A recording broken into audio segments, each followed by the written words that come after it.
So on this channel, I've talked about a lot of different horror anthologies, and I thought it is way past time to talk about the most popular, the most iconic, and possibly the greatest, we're going to talk about that, horror anthology of all time. This is Creepshow from 1982. Let's do this. What is going on, my friends? Welcome again to the Cobweb channel. My name is Daniel, and the question of what is the greatest horror anthology is definitely a tough one. Relies a lot on personal taste, but I do think the most popular answer is Creepshow. I do think it's the most iconic and legendary of all the films in this genre. It came out in 1982 and is a powerhouse collaboration between two titans of the genre. You got Stephen King, of course, I love Stephen King, who doesn't, and director George Romero. Now, George Romero, I've been a fan of for a long time because of this movie and because of his Dead films and a few others, but it's really been the past couple of years that I started to dive more into his movies and just discovering so many fantastic movies that George Romero made. He's now one of my favorite horror directors of all time. And sitting down to watch this movie for this review was pretty interesting because I haven't actually sat down to really pay attention to Creepshow in a few years now. Creepshow is actually one of my go-to just kind of comfort movies to just put on in the background to get some good spooky vibes, especially around the Halloween season. I love it for that. But yeah, it had been a few years since I'd really paid attention to it. So it was an interesting experience. Now, the movie consists of 5 different segments, but it, of course, starts with a wraparound. Actually, it starts out with a shot of a suburban house from the outside with a jack-o'-lantern in the window. The movie isn't like explicitly a Halloween movie, but that moment right there really solidifies this as a Halloween classic, which it absolutely is for me. But the vibes are not so good once we get into the house because you got Tom Atkins as the dad, legendary B-movie horror actor of the 80s from Halloween 3, from Night of the Creeps, Maniac Cop. Just fantastic. I love him in Halloween 3 especially. Oh, and The Fog, one of my favorite movies of all time. But here, Tom Atkins, he's a mean dad, and he is scolding his kid hardcore for having comic books, scary horror comic books. You see, this movie is meant to be an homage to EC Comics, to the Tales from the Crypt and Vault of Horror comic books that came out back in the day. I did recently review the movies Tales from the Crypt and the Vault of Horror on this channel, 2 movies explicitly based on those old horror comics, and Creepshow is not based on them, but very heavily inspired by them and a tribute to them, which is a really, really cool thing to see. And I love this wraparound because Tom Atkins is so great in it. He's just perfectly over the top to set the stage for what this movie is going to be like. That's why God made fathers, babe. That's why God made fathers. But also the kid hates his dad for this so much that he calls for a spirit to come maybe potentially punish his dad. Now, when I reviewed Tales from the Crypt from the 1970s, I praised that movie very much. I think it's a fantastic film, but it doesn't exactly deliver a crypt keeper that you would really want to see. This is a crypt keeper that is much more true to the comic books. Not exactly. It's not the crypt keeper exactly, but it's a fantastic homage to the crypt keeper, a fantastic skeleton puppet looking thing. Apparently the folks on the set named this thing Raoul, so here you go. Raoul the skeleton is now going to guide us through 5 scary stories. This is going to be extremely painful, Mr. Verrill. The first segment is called Father's Day, and it kicks off with a rich family, all adults, no kids here, who are discussing a great aunt, Bedelia, who's going to come visit, and apparently how she murdered her father. This segment opens up with a lot of exposition as it explains to us the whole backstory of Bedelia and her father, the strained relationship, and how this murder potentially took place. And I do think it's a little bit of a weird sell to kick off our first segment in the movie with just kind of an exposition dump. I couldn't help watching this think about how if this was an Amicus movie in the 70s, we probably would have gotten a pretty well-written, well-acted representation of this relationship between Bedelia and the father, but here it's just an exposition dump with a very, very broad and over-the-top performance by John Lormer as the father. He wants his cake, that's all I'm saying. He really, really wants it.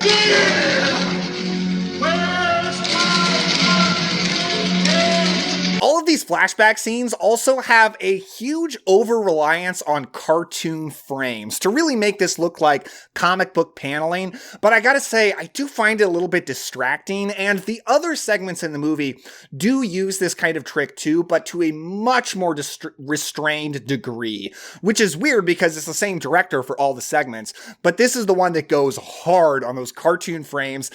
It's a little distracting for me, not gonna lie. Oh, by the way, yes, that is Ed Harris there with hair. This is actually a really early movie for him. He hadn't gotten his big break yet in The Right Stuff, but he had been in Night Riders for George Romero, so this is their second time working together. Once Bedelia, played by Vivica Lenford, shows up at the house, she goes to a graveyard to visit her father, and I really like the atmosphere of this graveyard. It's a very just overgrown, creepy place. Even though it's taking place in the daytime, the atmosphere still definitely hits.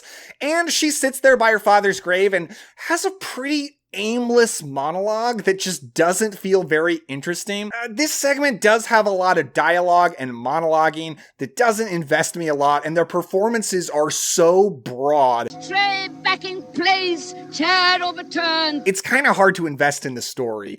But it is around this time that the best thing about this segment shows up, and that is her father's zombie corpse who bursts out of the grave. And I've said many times on this channel before that one of my favorite things to see in any movie ever is a zombie corpse bursting out of a grave, like digging through the dirt, hands popping out. It's just one of the coolest things a horror fan can possibly see. And this zombie looks awesome. This is not just some guy with some decomposing makeup around. No, it's a full-on just skull-faced monster in a suit. Awesomeness. I'm not being very articulate here, but I just absolutely love the look of this thing. It looks so awesome. I also enjoy how this zombie talks. It's not just some stumbling sort of thing like, you know, George Romero would put in his iconic zombie movies, which I'm not complaining about. Those movies are amazing. But this is like one of my favorite zombies. I love how he's so ghostly and the way he talks. He wants his cake. Oh, it's so fun. And once we get to our final moment of revenge, it's such a fantastic moment with Bedelia's head on a plate, and it really conjures up the image in my head from The House That Dripped Blood, which is one of the Amicus anthologies from the 70s, where you get Peter Cushing's head on a plate. It looks like a direct homage to that anthology that came before. I love that. This segment, it's got some rocky moments for me, a little too heavy on the exposition, aimless monologuing, performances. They're a little broad, but the stuff that hits really hits. Next up, we get the lonesome death of Jordy Verrill, an iconic segment, if only because it stars Stephen King. Yes, Stephen King did not just write this movie, he also plays a big character. This character was apparently Tom Atkins' first choice to play, but they said, Stephen King gets to do that, and Stephen King gets what he wants. I finally decided if you want something done right, you ought to do it yourself. So Stephen King is in the role. He's basically this kind of dumb country bumpkin, Gomer Pyle type guy who's living out on a farm in the country. By the way, I really like the atmosphere of this segment. I just love farmland horror. I made a whole video on this channel about how much I love it. And a meteor hits the ground, and Jordy goes to investigate, and his first inclination is, wow, I could probably sell this meteor to a college for $200. Yes, he has a fantasy sequence where we get more cartoon paneling of his biggest, wildest dream that he can sell this thing for $200. Not a cent less, $200. I just love that that's his big fantasy, $200. Like, good on you, man. But instead of his dreams coming true, he touches the meteor and gets some of it on his hand, and it infects him with some kind of plant disease, and grass vegetation starts to grow on his finger. And he thinks about going to the doctor, but then he has another fantasy sequence, and his big reason for not going to the doctor is he's afraid they're going to amputate his finger. So yeah, that's the reason that he doesn't get any help in this segment and just stays on the farm. And that's what we get in this segment, is Jordy staying on the farm and never interacting with anyone. And I kind of feel that's a missed opportunity, because for the rest of the segment, we're watching him become more and more of a sort of plant monster and having all of this grass grow on him all over. And I do think it would be better if maybe somebody showed up at the farm. He could interact with someone could try to help him, just something to kind of break the, dare I say it, boredom of this segment, but no, it's just him alone and occasionally having dream sequences of extremely broad performances. That's really what defines this segment more than anything for me, is broad performances. This is very much the most comedy segment of all of them, but it's not really because anything is particularly funny, except for him just wanting $200 and that's it. That's pretty funny.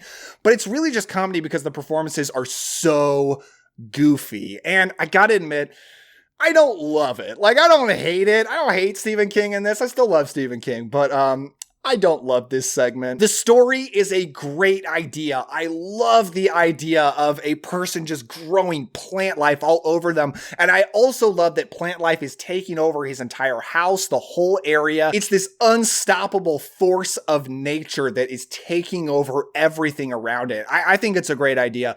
The execution leaves a lot to be desired for me. Just not enough happens. And I just wish there was something else to cause a little drama, a little conflict, something, than just watching them hang out until the eventual very dark ending where he just blows his own brains out. And like, that is a very dark ending. It kind of hits, but it is a bizarre tonal shift from how the rest of the segment has gone. Next up, we've got Something to Tide You Over, and this one stars Ted Danson as a guy who's having an affair with a married woman, and her husband shows up at his house, who's played by Leslie Nielsen. Now, most people know Leslie Nielsen from things like Airplane, The Naked Gun. They know him as a comedy actor, a big old goof, but I actually originally know Leslie Nielsen from some older films that he made like in the 50s and 60s, like Forbidden Planet, where he basically plays a proto Captain Kirk, and Tammy and the Bachelor, where he plays like the handsome romantic lead opposite Debbie Reynolds. He actually did have a serious acting career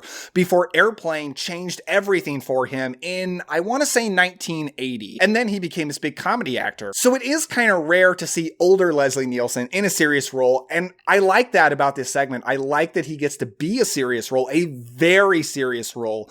This segment is a huge tonal shift from the last two. The last two, Jordy Verrill more so, but Father's Day too, they're pretty goofy. They're very broad. This one's very grounded, very good performances. Leslie Nielsen is great, very darkly creepy as this rich man who wants revenge for his wife cheating on him with Ted Danson, even though he doesn't love his wife. This isn't about that. He makes that pretty clear. He even says, I don't know if I ever loved her. This is just about him wanting to keep what's his, about him not being willing to give anything up, to let anyone take anything away from him. It's all about ego, pride, all the way. And I do think that makes this pretty interesting, and it makes him all the scarier because you can't reason with him. You can't convince him that like his marriage is over anyway, so you might as well let go. This is just about ego. He threatens Ted Danson that if Ted Danson doesn't do what he wants, he's going to hurt the wife, and shows on a screen, a live feed, that he's buried the wife on the beach near the tide, and once the tide comes in, she is going to drown. He eventually then forces Ted Danson at gunpoint to come to this beach too, and buries him as well. And I really like this part because it's a good reminder of just the huge technology difference from the 80s to today, because he decides to prop up a TV right in front of Ted Danson on the beach, and he's got to use just so much equipment to be able to plug this TV in. It just really goes to show you that the invention of tablets is a great thing, because they've made torturing and killing someone like this so much easier. By the way, if you recognize the actress who plays the wife, I know you can't see her very well in this segment, but that's Galen Ross. She was the female lead in Dawn of the Dead for George Romero. So it's really cool that he brought her back for some kind of role. And she was also the female lead in iconic to me, I don't know if to everybody, 80s slasher Madman, one of my favorite, like underrated favorites. So it's cool to see her in this, although very briefly and not exactly in great quality. I love this stuff. Now just look at the quality of that picture, Harry. Well, Leslie Nielsen thinks it's great quality. But now they're trapped, and this segment's got me really curious what it would actually be like to buried under sand. You know, I'm sure you wouldn't be able to move, but I just wonder how that would feel, just not being able to move your limbs at all. I don't know. It's unsettling to think about, and it really just feels like they have no way out. What's going to happen? It's tense. Well, that's true. They do have no way out, and they just die. So Leslie Nielsen wins. Or does he? Do the corpses come back from the grave to enact revenge? Yes, absolutely. It's exactly what happens. So this is another zombie segment, much like Father's Day. But again, we get awesome looking zombies. To see you and very different looking. This movie is so good. It's got two really unique, interesting, and awesome type looking zombies. I love them. They look so aquatic. These drowned dead bodies with seaweed coming after them, swollen with water coming after Leslie Nielsen. It's just awesome. And we get a nice dark ending of the bad guy getting his comeuppance. This is a phenomenal ending to a segment with a really good story. This is the first segment in the movie that I think has had a really good story and executed it really well. Next up, our fourth segment is called The Crate. And if you're a John Carpenter fan, and I seriously doubt you're watching this channel if you're not a John Carpenter fan, you're going to be excited by the cast in this because you have got Hal Holbrook, who you'll recognize from The Fog as the priest in that movie, along with Tom Atkins, and Adrienne Barbeau, who you've seen in John Carpenter movies like Someone's Watching Me and Escape from New York, and again, The Fog. This movie is kind of a Fog reunion, just the year after The Fog, too. But Adrienne Barbeau is not the just adorable, wonderful radio host. I just love her in The Fog. But she is not that character. She is Wilma. Oh, just call me Billy. Everyone does. Oh, I'm sorry. Billy. She is Billy, who is Hal Holbrook's wife. Hal Holbrook is a college professor. He is a small man. He is a beaten down, emasculated man by his wife. She is so awful in this segment. She's so awful. And Adrienne Barbeau, I mean, she's such an iconic queen of horror. It's hard to imagine you could hate her so much, but wow, she's so good in this segment at being so annoying. She's so obnoxious. Everyone at this party that they're at in the opening scene of this movie absolutely hates her, although they're not willing to say so. Hal Holbrook hates her so much, he has this fantasy sequence where he murders her and everyone at the party cheers and applauds him, which is so crazy. And like, dude, if you are having fantasy sequences, multiple fantasy sequences in this segment about killing your wife, it might be time to start considering divorce. But if you thought the horror of this segment was just about Billy being annoying, well, you might be right, but you're not right, because there is a crate that they stumble across in the basement of this college, I think it is, and it's about 147 years old, and another professor is investigating it. By the way, this professor, Dexter, is played by Fritz Weaver, and they start to open it up and realize there is a monster inside that kills the poor janitor that's helping out Dexter. I feel really bad for this janitor. He didn't do anything wrong, just wrong place, wrong time.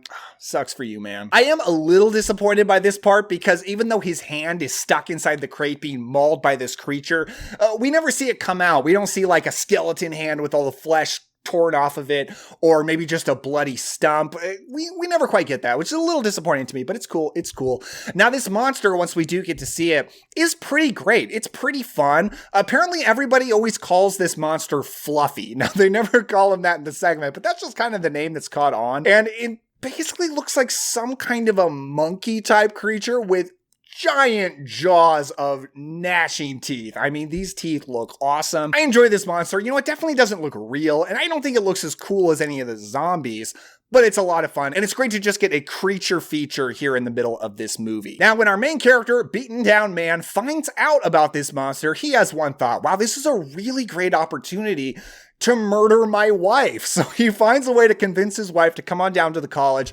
And his way to do it is to tell her about how his friend sexually assaulted a student or a grad student, and she needs to come help. It's a really dramatic, very slanderous way of convincing her to come on down, but it works. She's very intrigued, almost like uncomfortably intrigued by this. What indeed, Henry? What indeed? But she comes on down, and he tries to get her fed to the monster, but the monster doesn't come out at first. And this is where, like, if he was maybe feeling, having second thoughts about this, feeling a little bit bad about trying to, you know, murder his wife, well, she absolutely verbally berates him in this part. And no good at all in bed. When was the last time you got it up, Henry? Huh? And like, you know, I mean, being with this woman, I can't imagine why he can't perform. I mean, it's a shock. But the Fluffy does show up and he does the deed, and Hal Holbrook disposes of the crate and all seems well. Interesting thing about the ending of this segment is it basically seems like Hal Holbrook gets away with it. And anthology segments, at least, according to like EC Comics and like Tales from the Crypt and such, they got to end with somebody getting their comeuppance. And the comeuppance definitely might happen, because it ends with a final shot of potentially the monster breaking out of its crate from under the sea. So it might find its way back up, and it might go kill Hal Holbrook. But we don't know for sure that happens, so maybe he gets away with it, maybe it doesn't. It's a little bit ambiguous. Next up, this segment is called They're Creeping Up on You, and it stars E.G. Marshall as Upson Pratt. You may have seen him previously in movies like 12 Angry Men, or as the President in Superman 2. And in this one, he is a greedy, completely unfeeling businessman, a successful businessman, but who is a complete germaphobe, and is basically a recluse inside his sterilized, almost like futuristic spaceship looking apartment, trying to make sure everything is perfectly clean and seemingly only corresponding with people via phone. I read something about how this is potentially kind of based on Howard Hughes, but his look really just reminds me of Ebenezer Scrooge, like the way he's got the white hair just kind of puffing out. He really looks like he's about to go greet Jacob Marley and the ghost from Christmas Past. But yeah, he's a Scrooge type character. He's a greedy businessman for sure. And as he's trying to make sure his apartment is clean, a cockroach shows up, and then another cockroach shows up, and he's very, very frustrated by this. And that's the segment. The segment is basically him battling cockroaches as more and more show up. Where are these cockroaches coming from? Why is this happening? We don't really know. It's just happening, and we watch him fight these cockroaches. Now, that's not exactly it. There's more going on. He's on the phone with different people. There's this whole storyline about how there was another businessman, a rival businessman, who he basically took over his company, and this guy took himself out, is how I'll say here on this platform. And he even has conversations with the guy's widow, and he's very completely unfeeling about this situation. So there is a little bit more drama going on, but it is mainly watching him fight cockroaches. Now, the things that are good about this segment, for some reason, he's got a jukebox inside this apartment. It feels out of place. It's the only thing that's like remotely homey or warm about this entire apartment. It's just a pretty cool jukebox. And he's playing just really retro, like 1920s style music. And it's a really good atmosphere and setting for this segment. It is more fun watching him battle cockroaches to this music. And it is just amazing how many cockroaches they got from making this movie. I mean, they are everywhere. And I heard that like the studio just had trouble with cockroaches for a long time after making this movie because there are so many. They're everywhere. You've really got to admire this kind of filmmaking. I mean, these are not CGI cockroaches. These are cockroaches. And then there is a practical special effect at the end of this segment that is epic, with a prosthetic version of Upson Pratt being devoured by cockroaches, them bursting out of his mouth. It's amazing. It's like one of the best practical gore effects in all of 80s horror. So let's go ahead and rate Creepshow. Now, Father's Day, I'm going to give a 6. It's definitely getting a huge boost from the awesome looking zombie, the grave bursting sequence, and the fantastic image at the end. This one's all about imagery, and I haven't even really mentioned the wild lighting of this movie. So many bright, especially red lighting effects. It's all over Father's Day. It's very stylistic, but the story, the characters, the extremely broad performances, all the exposition, it's not very interesting to me. This one's all about the monster. Now, for Jordy Verrill, I'm going to give this one a 4. I'm just not crazy about this one. I think it's got a good central idea. I think it's got a pretty unexpected, impactful moment at the end. Not in line with the rest of the segment, but taken on its own, it's a good moment. But I'm not that into Stephen King's performance. I don't find the segment very funny, even though it's really going for trying to be funny. Just not enough really happens here. But something to tide you over, I'm going to give a 9. I think this is a near perfect horror anthology segment. It's got a good story, really good performances. The grounded, strong performances are such a 180 from the first two segments. And it's still got really great, just pulpy B-movie practical effects, but on an A level of skill, because they look really, really cool at the end. Gosh, I love these zombies. And then the crate, I'm also going to give a 9. I have such a hard time deciding which of these two is my favorite segment in the movie. I go back and forth. I used to always say the crate, then I used to always say something to tide me over.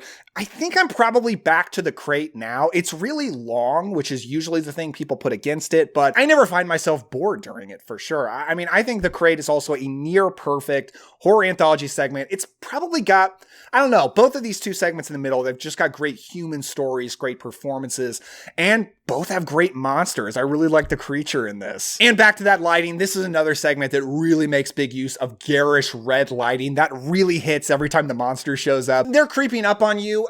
I feel like I'm being a little generous here. I used to like this segment a lot less. I appreciate it more now.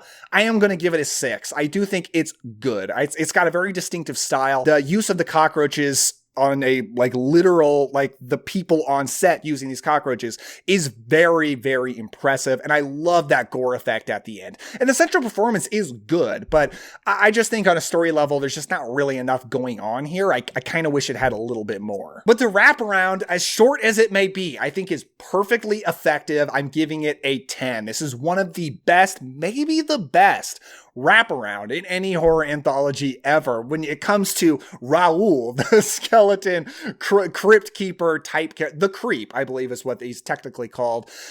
He is awesome. Tom Atkins, that's why God made fathers, babe. That's why God made fathers, babe. That's like one of my favorite lines. I do quote that on a regular basis. Fantastic. It's just so good. Gosh, I love this wraparound. It's so fun. But is this the greatest horror anthology of all time? It's not for me. It's not my favorite. I think it's got a great wraparound. It's got 2 incredible segments. And then it's got 3 pretty good to not so good segments. It's 2 hours. I do think this movie is too long. I wish it was tightened up. There are other horror anthologies that I find perfect. I don't find Creepshow perfect, but I think it's fun. Overall, I give it an 8 out of 10. I really enjoy it, and it's just a really good movie to have on for some good spooky time vibes, especially during the Halloween season. So that's my review of Creepshow, but what do you think about this movie? I'm sure you've got an opinion. Everyone's seen this, so let me know down in the comments below what you think of Creepshow. If you enjoyed this, check out this review of Tales That Witness Madness, another cool horror anthology that I just recently talked about, as well as a playlist right down here for a whole bunch of horror anthology reviews I've done. Thank you so much for watching. Don't forget to like and subscribe, and I'll see you next time.